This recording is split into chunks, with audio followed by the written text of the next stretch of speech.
Basically, if you want to be with someone till your 70s and 80s, you want to have someone that you can talk to. You want to have someone that can make you laugh. You want to have someone that you look forward to see at the end of the day or even all day. You want to have someone who can cry with you as much as he can laugh with you. Right? You want to have someone whom you can trust.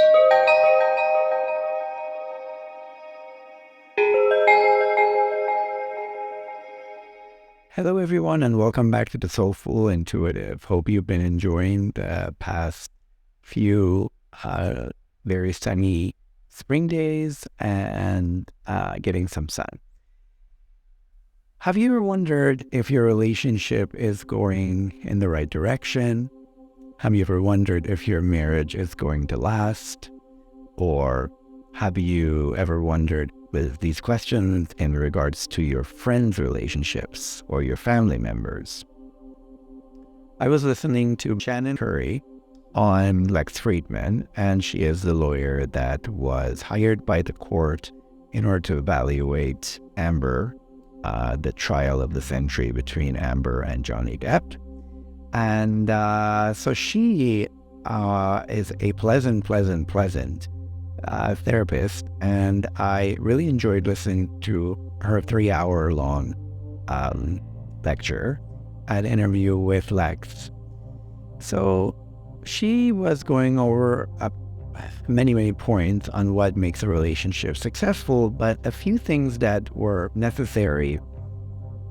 She actually boiled it down to 3, and I wanted to share that with you because I think we're always wondering if our relationship, if we're in one, if our relationship is going the right way, and if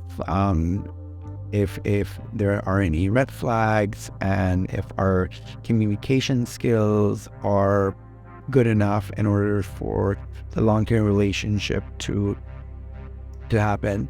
So I wanted to share that with you. So the first and the most important thing that she mentioned was conscientiousness. So basically, always thinking about your partner, like let's say in the middle of the night, if you wake up and go to the kitchen to get a glass of water, you come back with a glass of water for your partner. Or if you're out there shopping for yourself, you think of your partner too, and you just pick something up for your partner as well. Or if you're traveling and you're out of town, you come back with a little bit of a souvenir, or you offer help. For example, in her case, she was talking about the fact that her dad is developing dementia, and they were on the plane coming back from visiting her dad, and even though she wasn't really showing any emotions or discussing her thoughts, her partner just out of nowhere said, by the way, if we ever have to take care of your dad, if he ever has to live with us, you don't even need to ask. So like that level of thoughtfulness. And I really like that because the fact that we have been in relationships where we have felt forgotten, or we've seen relationships where one is usually overlooked, makes this such an important issue. Because if you want to be in a lasting relationship, that your affection and the respect that you have for your partner makes them occupying a big part of your heart and mind. So, for example, to me, I was always that person that I either didn't date someone, or if I ended up in a relationship with them, I would think about them.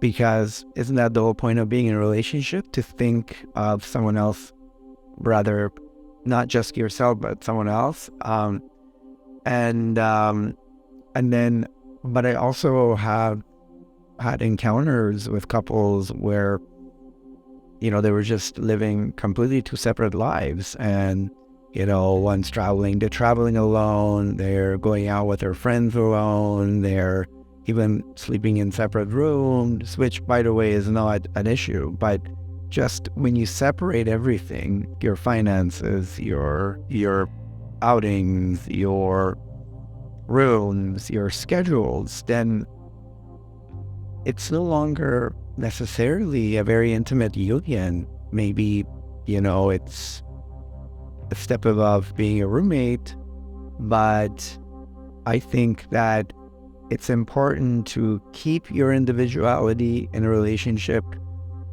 and of course, it's not something that you can force. Like, if you can't force yourself to think of your partner, like if you don't think about your partner in that way, then maybe, I don't know, maybe that relationship has another purpose without a judgment. So I'm just repeating what Beverly Curry was referring to.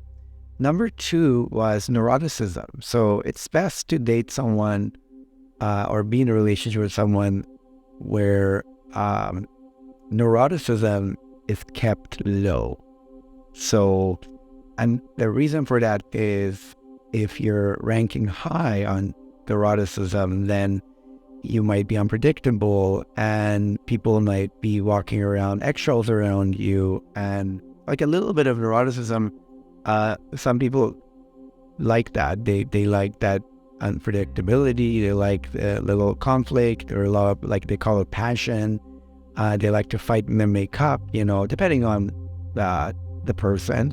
I have some clients who really don't like conflicts, and that doesn't mean that they're out of conflict, do conflict resolution, but they just don't like conflicts. But some people like it.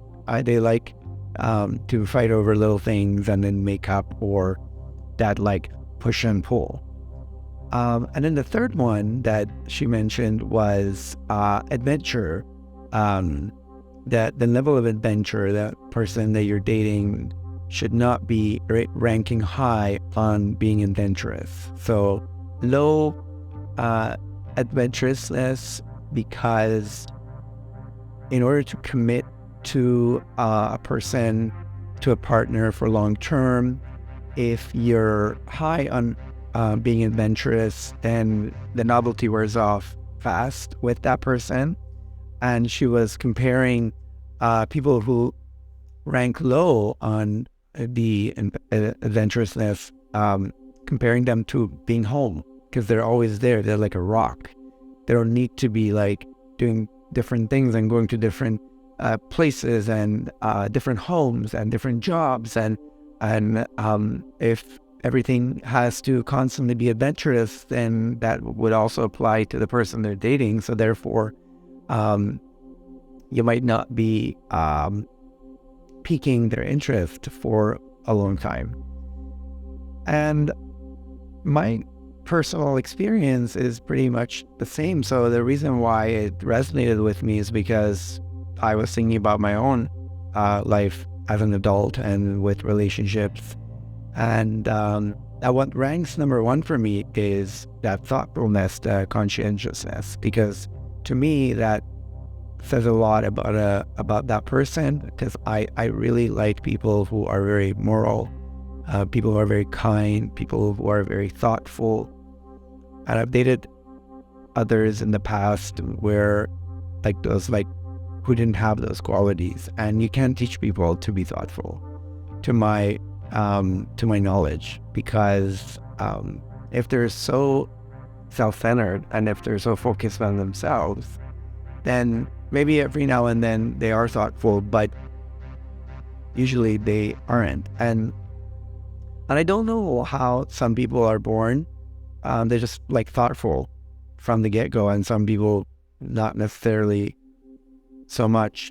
But it is a good quality to have, and especially when you're planning a long-term relationship with someone, because the sex and that excitement will change as the relationship progresses. And then the most important things that you're left with is those qualities, the fact that you're special because someone is always thinking about you, and that you have someone special because you're thinking about them.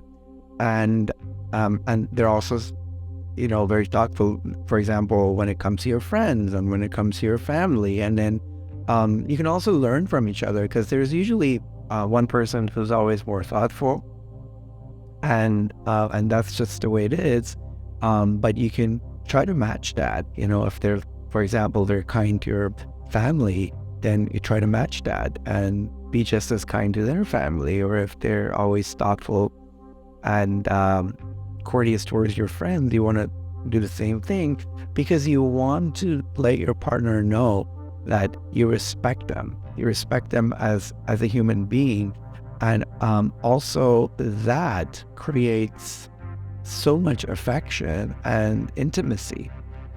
Shannon was talking about the rates of success for marriages that, like in the past, were arranged, and the elders would get together and then,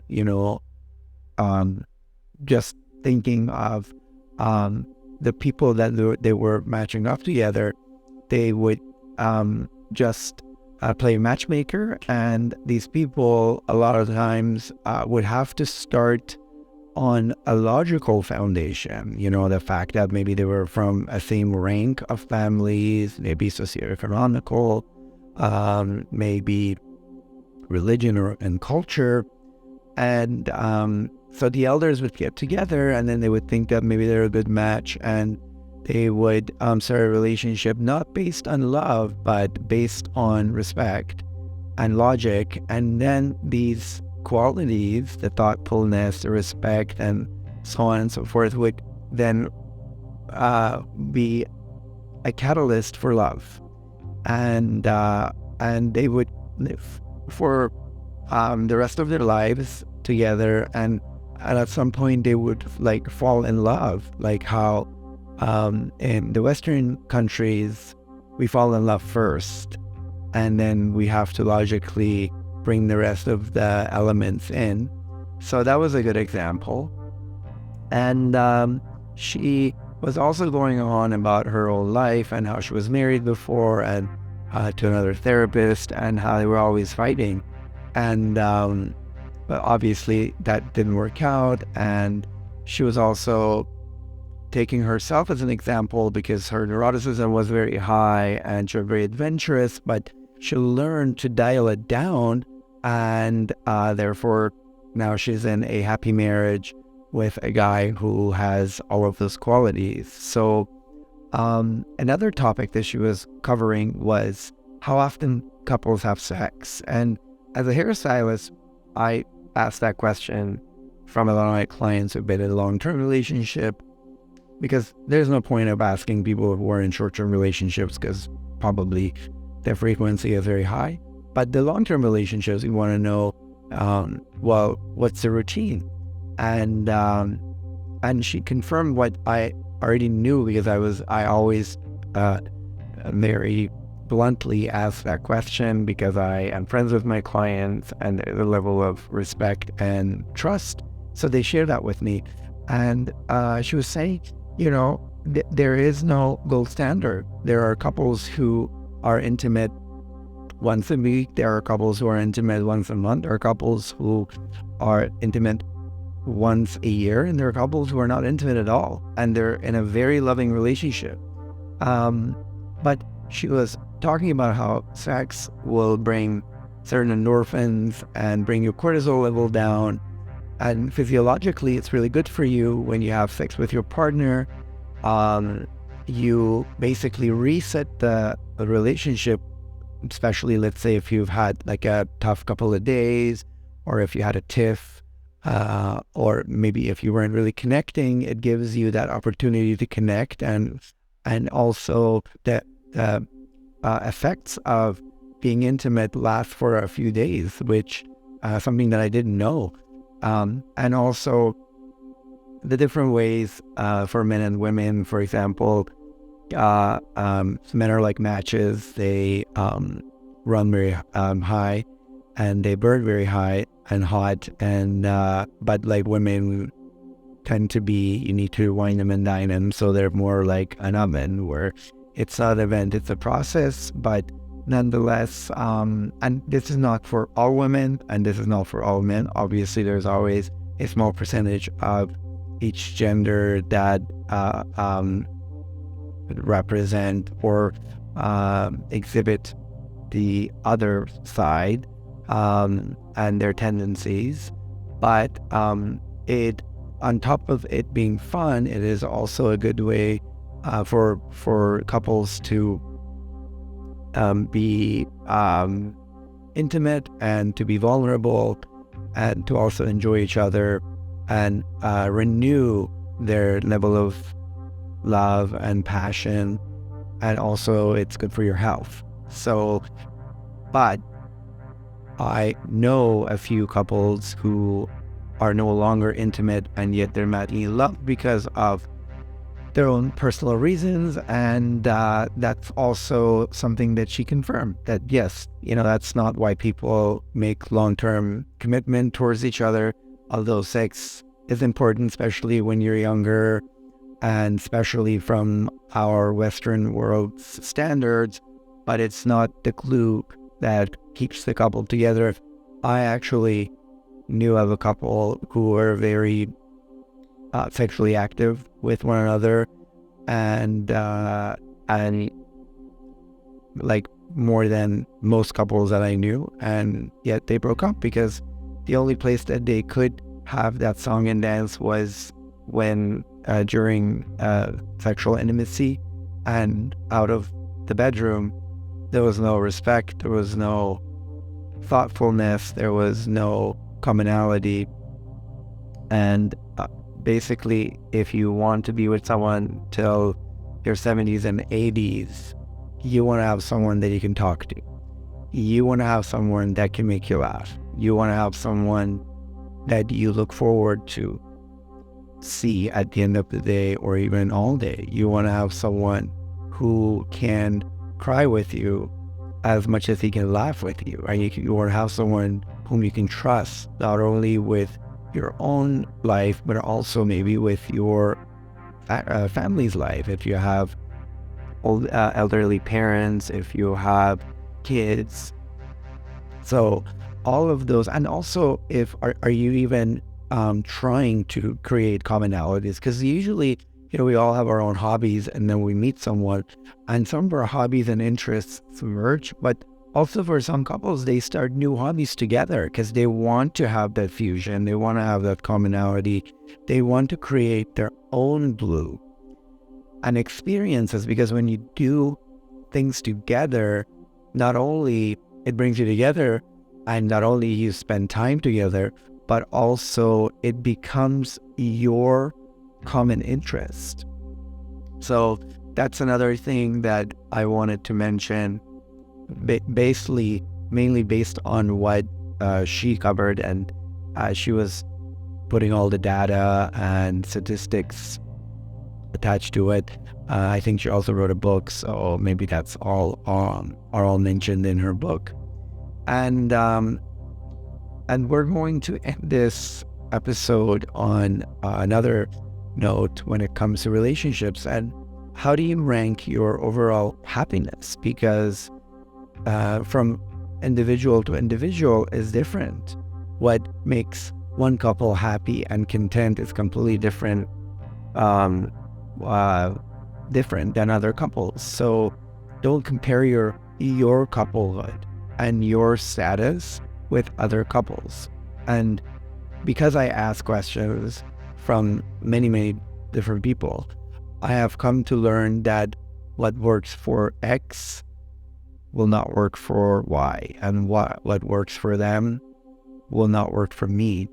But when we're younger, we're told that, like everybody will do this, and everybody has to be like that, and everybody has to have sex, or 3 times a week, or 3 times a month, or everybody has to go to the gym together. So it is important to have commonalities, but also it's important to know what is your standard and what's the norm between you and your partner, because it's when we get together, we're harmonized, and we create this unity, and that unity has its own rules. And don't let anyone tell you that this is not right, or you're doomed to fail, or I don't get it, because others don't have to get it. But deep in your heart and with your partner of how the level of your happiness, because it's a very personal thing, and different people have different needs, even though We went over those three important things about conscientiousness, adventurousness, and neuroticism, but those are just scientific measures. However, having that in mind, don't let others judge your relationship based on what works for them. And as long as you're very honest with yourself and your partner, and you know that deep inside in your heart that you're intimate, vulnerable, and close and happy, that's all that counts. Make your own rules, make your own ways, and all with being authentic to yourself and to your partner's needs. Thank you very much. Please like, share, and subscribe, and I will talk to you very soon. Thank you.